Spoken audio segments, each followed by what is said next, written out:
다 찾으셨으면 같이 한 목소리로 같이 봉독하겠습니다. 시작. 우리가 다 하나님의 아들을 믿는 것과 아는 일에 하나가 되어 온전한 사람을 이루어 그리스도의 장성한 분량이 충만한 데까지 이르리니 이는 우리가 이제부터 어린아이가 되지 아니하여 사람의 속임수와 간산한 유혹에 빠져 온갖 교훈의 풍조에 밀려 요동하지 않게 하려 함이라. 아멘. 오늘 오전에는 우리가 교묘한 거짓과 모략으로 우리 성도들의 영혼을 사냥하고 교회를 위협하려는 그런 신천지와 같은 이단을 경계해야 된다는 그런 말씀을 나누었습니다. 그래서 스스로 내가 재림주다라고 스스로를 신격화하던 그런 교주들이 구속되고 그들의 세력이 흔들리는 지금이야말로 우리가 진리의 띠를 더 질끈 동여매고 하나님의 말씀 위에 굳건하게 설 때다라고 선포했습니다. 아마 여러분들도 오전의 말씀을 듣고 그래 내가 우리 교회, 내 영혼, 내 가정, 우리 교회를 꼭 지켜내야지라고 하는 결단이 있으셨을 줄 믿습니다. 그런데 여러분 오늘 이 강력한 영적 경계의 말씀을 듣고 난 후에 우리의 일상과 우리 신앙생활 속에 뜻밖의 부작용이 생깁니다. 그 부작용이 뭘까요? 오전에도 일맥상통한 말씀입니다만 새로운 사람들을 환영해야 되는데 경계하게 되더라는 거예요. 그렇죠? 우리 교회 처음 오신 새가족이 너무나 밝은 미소로 먼저 다가와서 인사하고 솔선수범해서 봉사하는 모습을 보면 평소와 같으면 아이고 참 귀한 성도가 왔구나 라고 두 손 들어서 환영해야 될 텐데 요즘같이 이렇게 이단에 대한 경계심이 가득한 때에는 그런 분들을 보면 마음속에 이상한 질문이 고개를 들게 됩니다. 저렇게까지 친절할 이유가 있나? 처음 예수님 믿는다면서도 저렇게 교회가 익숙한가? 혹시 다른 목적을 가지고 우리 교회 몰래 들어오려고 하는 사람은 아닌가? 그런 생각이 우리 마음속에 들 때가 있다는 겁니다. 저 역시 마찬가지입니다. 교회를 사랑하고 지키겠다고 하는 그 선하고 의로운 마음이 어느 순간 내 곁에 있는 성도를 의심의 눈초리로 바라보게 하는 씁쓸한 순간이기도 합니다. 예. 이단을 경계하다 보니 경계하지 않을 수 없잖아요. 우리의 곁에 우리도 모르게 슬며시 다가오는 그런 이단들을 경계하는 게 당연한데 그렇게 경계하다가 보니까 우리가 마음으로 품어야 될 영혼들까지 오히려 밖으로 밀어내고 있는 것은 아닌지 혼란스럽기만 합니다. 새가족이 들어오면 도대체 어떻게 해야 되지? 환하게 맞아주란 소린가 아니면 경계의 눈빛으로 약간 경계해야 된다는 소린가 헷갈리기도 하죠. 그런데 이런 내면의 갈등을 가만히 들여다보면요, 이것이야말로 이단들이 그 이단들의 배후에 있는 사탄들이 우리를 노리고 있는 또 하나의 함정임을 우리는 깨달을 수 있습니다. 무슨 말이냐? 마귀의 셈법은 이렇습니다. 좋다. 우리 동암교회가 영적으로 철저히 무장되어서 아무리 우리가 추수권을 들여보내도 그들이 단 한 명도 들어가지 못한다고 치자. 대신 그들 스스로 서로를 의심하고 두려움에 빠져서 아무도 못 믿게 만들어버리자. 정작 추수꾼은, 이단의 추수꾼은 우리 교회 내부에 들어오지는 못했지만 이 사탄 마귀의 역사로 인해서 우리 내부의 의심 때문에 서로가 서로를 믿지 못하는 그런 공동체가 되어버리고 만다는 것입니다. 이런 아무도 쉽게 믿어서는 안 된다는 이런 차가운 불신이 우리 교회 안에 팽배해진다면 어떻게 될까요? 그러니까 서로가 서로를 믿지 못하고 항상 의심하는 눈으로만 바라보겠죠. 쟤 혹시 저렇게 행동하는 거 다른 의도가 있어서 그런 거 아니야? 혹시 이단에 휩쓸기라도 한 거 아니야? 그런 눈빛으로만 서로를 바라보게 된다면 그렇게 서로가 서로를 두꺼운 방어막을 치느라고 성도들끼리 나누어야 될 깊은 교제와 뜨거운 사랑이 메말라 버린다면 그런 우리의 모습을 보고 가장 좋아할 사람이 누굴까요? 사탄 마귀가 가장 좋아하겠죠. 그래, 추수꾼은 한 명도 못 들여보냈을지라도 그들 스스로 의심의 눈길로 서로를 의심하게 만드는 데는 성공했다라고 박수치며 찬양하게 될 거예요. 그리고 우리가 그렇게 해서는 안 된다는 것이죠. 우리 현실을 돌아보면 우리 자녀들은 훨씬 훌쩍 자라서 내 품을 떠나고 거울 앞에 나는 날이 갈수록 나이가 들어가는 것 같고 건강도 예전 같지 않아서 날마다 아픈 데가 늘어나고 은퇴 후에 살아갈 우리의 삶은 너무나도 길고 막막하게만 느껴질 때가 있습니다. 이런 우리 성도님들의 이면에는 누군가의 따뜻한 위로와 기도가 절실히 필요합니다. 왜냐하면 그런 삶을 살아가느라고 외로움과 고단함이 우리 가운데 있기 때문입니다. 누가 나의 외로움을 달래줄까? 누가 나의 서러움을 공감해 줄까? 그런데 영적 피난처가 되어야 할 이 교회가 이단을 막아낸다는 명분 아래 서로의 곁을 내주지 않는다면, 서로를 위로해 주고 서로의 누구보다도 가까운 이웃이 되어주지 않는다면 자기도 모르게 세상을 살아가면서 상처받고 또 외로운 영혼들이 도대체 어디에 가서 위로를 받을 수 있겠습니까? 이단들이 가장 좋아하는 환경은요, 말씀이 없는 곳이 아니라 사랑이 식어진 곳입니다.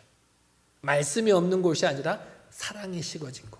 성도 간의 사랑이 식어지고 서로의 관계가 단절된 그 차가운 틈새야말로 이단들이 가짜 친절과 거짓 위로를 들고 파고들 수 있는 가장 좋은 곳이기 때문입니다. 그래서 우리가 교회를 지키려는 방어막이 오히려 이 교회의 생명력을 질식시키고 있지는 않는지 우리는 고민해야 될 필요가 있습니다. 그러면 도대체 어떻게 해야 됩니까? 이단들을 두 눈을 뜨고 경계를 하기는 해야 되겠는데 그 가운데서 또 우리끼리 사랑을 이렇게 식어지면 안 되는 거고 도대체 어떻게 해야 될까요? 이단의 날카로운 영적 분별력을 유지하면서도 우리 서로를 향한 사랑과 신뢰를 잃지 않는 방법이 오늘 우리가 함께 읽은 에베소서 4장 14절 15절 말씀에 명확한 해답이 담겨져 있습니다. 사도 바울은 우리가 사람의 속임수와 이 간사한 유혹, 즉 온갖 이단과 거짓 교리에 빠지지 않기 위한 비결을 15절에서 이렇게 말씀하고 있습니다. 15절 말씀 같이 한번 읽어볼까요? 시작! 오직 사랑 안에서 참된 것을 하여 범사에 그에게까지 자랄지라. 그는 머리니 곧 그리스도라. 진짜 이단을 이기는 힘은, 거짓을 이기는 강력한 무기는 차가운 의심과 두터운 방어막이 아니라 뜨거운 사랑이다라고 말씀하고 있는 것입니다. 이단들이 우리 성도들에게 접근할 때 가장 많이 사용하는 무기가 뭡니까? 오전에도 말씀드렸다시피 숨 쉴 틈 없이 우리에게 베푸는 가짜 친절과 관심이죠. 외로운 사람들에게 친구가 되어주고 고민 있는 사람들에게 상담자가 되어주고 누구보다도 앞서서 우리에게 그렇게 다가오는 존재가 이단이라는 것입니다. 그들은 그런 거짓된 위로와 관심으로 우리의 공허한 마음을 채워주려고 합니다.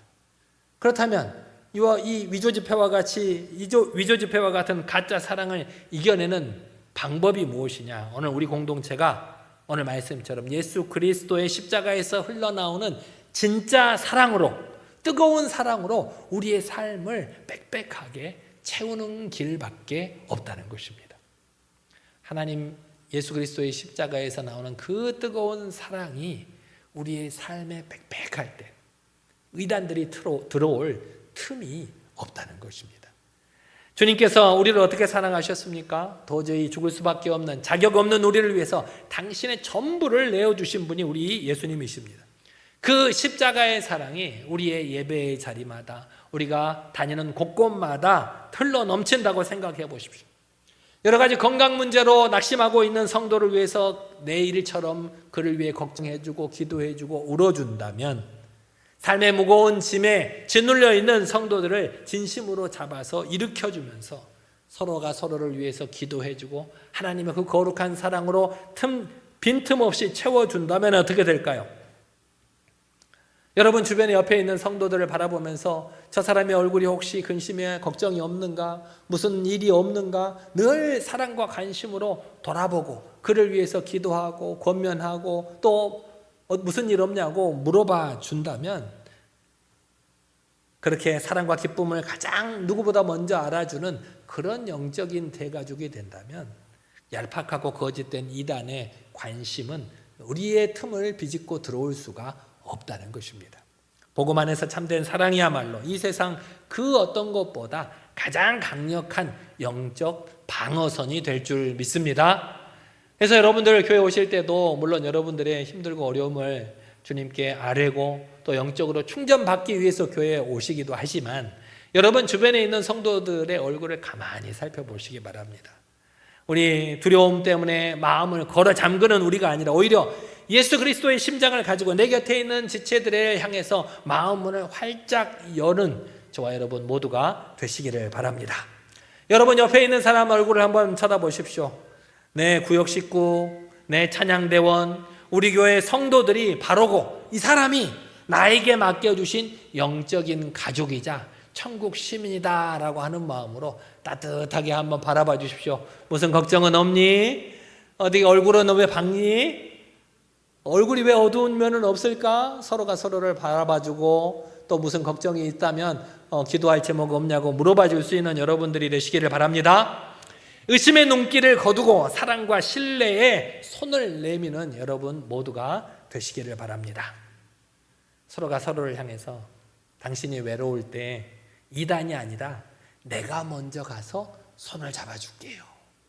당신이 힘들고 어려울 때 거짓된 위로가 아니라 참된 십자가의 사랑으로 내가 당신의 곁을 지키겠습니다 라고 서로가 서로를 위로하고 서로의 귀하고 아름다운 동역자가 되어줄 수 있는 여러분 모두가 되시기를 바랍니다. 한 주간 이제 예배가 마치면 또 세상으로 나가야 될 여러분들인데 세상으로 나가는 여러분의 발걸음마다 십자가의 참된 사랑이 흘러 넘치기를 소원합니다. 진리의 말씀 위에 굳게 서서 이단의 모든 거짓된 것들을 철저히 막아내되 우리 안에서는 그 십자가의 참된 사랑, 뜨거운 사랑으로 모든 사람들을 품어낼 수 있는 여러분 모두가 되시기를 바랍니다. 요즘 시대가 어떤 시대입니까? 남을 위한, 남을 걱정하는 시대가 아니라 나를 더 걱정하는 시대죠. 이렇게 차가운 이기주의와 이단의 위협이 난무하는 이 시대 속에서 이 십자가의 참된 사랑을 행하며 그리스도의 장성한 분량에까지 함께 자라갈 수 있는 저와 여러분 모두가 되시기를 바랍니다. 그저 내 것이 중요하고 내가 하나님께 은혜 받는 게 중요하고 내가 하나님께 사랑 더 받는 게 중요하죠. 그것은 아주 어린아이일 때의 신앙입니다. 이제 우리는 그리스도의 장성한 분량에까지 자라가야 한다고 오늘 말씀하고 있습니다. 그 그리스도의 장성한 분량에까지 자라간다는 게 뭡니까? 바로 우리 주변에 있는 영혼들을 돌아보고 그들을 위해 기도하는 것입니다. 하나님의 말씀 가운데 철저하게 이단을 분별해내는과 동시에 하나님의 뜨거운 사랑으로 여러분 주변에 있는 사람들을 늘 돌아보고 그들을 위해 걱정해주고 기도해주고 독려해줄 수 있는 저와 여러분 모두가 되시기를 바랍니다.